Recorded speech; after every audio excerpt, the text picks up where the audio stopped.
माझ्या अतिप्रिय यमुताई, अक्काताई, बायाक्काताई, मारुतीदादा, विठाताई, भुजंगदादा, मुकुंददादा यांना माझा साष्टांग नमस्कार. या व्हिडिओचं कारण म्हणजे मला तुम्हाला काहीतरी सांगायचं आहे. तर मला काय म्हणायचं आहे की आपण भाऊ बहीण म्हणून त्या परमेश्वरानं या पृथ्वी तलावर एका कुटुंबवत्सल, प्रेमळ आणि कर्तृत्ववान आईवडिलांच्या पोटी पाठीला पाठ लावून जन्माला घातलं.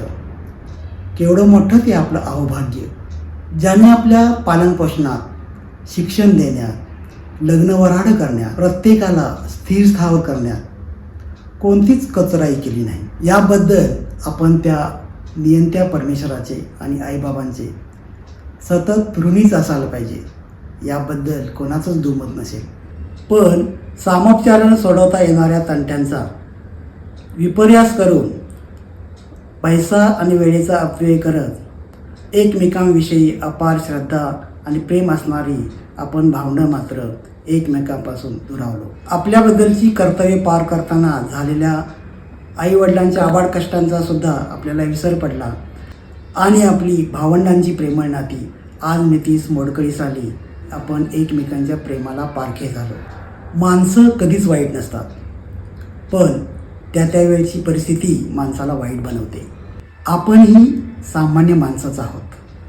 त्यामुळं जगरहाटीच्या बऱ्या वाईट प्रसंगाने, आपसातल्या गैरसमजाने आपण मनाने दुखावलो, दुरावलो.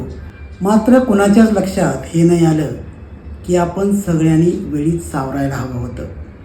कारण नंतर प्रत्येकाच्या आयुष्यात येणाऱ्या छोट्या मोठ्या आनंदाच्या आणि वाईट प्रसंगांना एकमेकांना खरी गरज भासणार होती.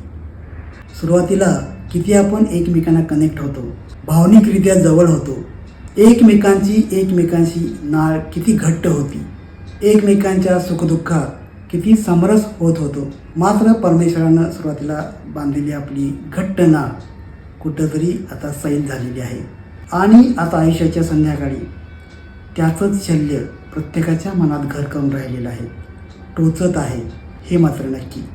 कसं असतं, ज्या कारणाने आपण दुरावलेलो असतो ती कारणं काळाच्या ओघात खूप जुनी झालेली असतात. नंतरच्या काळात त्या कारणांना काही अर्थही उरलेला नसतो. कालांतरानं एकमेकांविषयीचा राग, द्वेष हा सुद्धा बोथट झालेला असतो, निवळलेला असतो. मग काही काळानंतर असं होतं की पुनश्च आपल्याला एकमेकांची आठवण यायला लागते. पुन्हा एकमेकांशी बोलायचं असतं, भेटायचं असतं. पुन्हा तेच बोलाचालीचे चांगले दिवस परत यावेत असं खूप मनापासून वाटत असतं. पण होतं काय, मनुष्य धर्माप्रमाणे आपला सर्वात मोठा शत्रू अहंकार, मीपणा आडवा येतो. मग मीच का पहिल्यांदा बोलावं, मीच का पहिल्यांदा भेटावं, मीच पुढाकार का घ्यावा, म्हणून पुन्हा परत आपण सगळं तसंच पुढे ढकलत जातो. आणि शेवटी सकारात्मक सगळं घडावं, पुन्हा पूर्वीप्रमाणे तसंच घडावं, तसंच व्हावं असं जे वाटत असतं तसं काहीच होत नाही.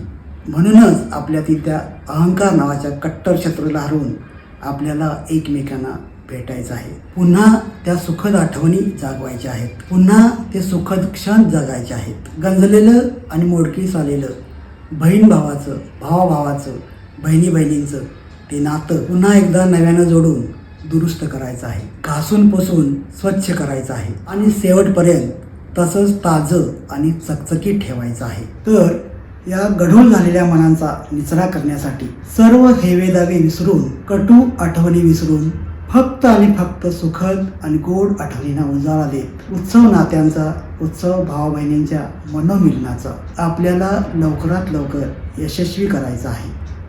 तोच सुखाचा आणि हरवलेला सुवर्णकाळ आपण सर्वांनी पुन्हा भेटून अनुभवायचा आहे. शेवटापर्यंत पुन्हा जगायचं आहे. आणि म्हणूनच उर्वरित काळ पवित्र आणि प्रेमळ नात्यानं भरून टाकण्यासाठी आपण दृढ संकल्प करायचा आहे आणि एकदा लवकरात लवकर भेटायचं आहे.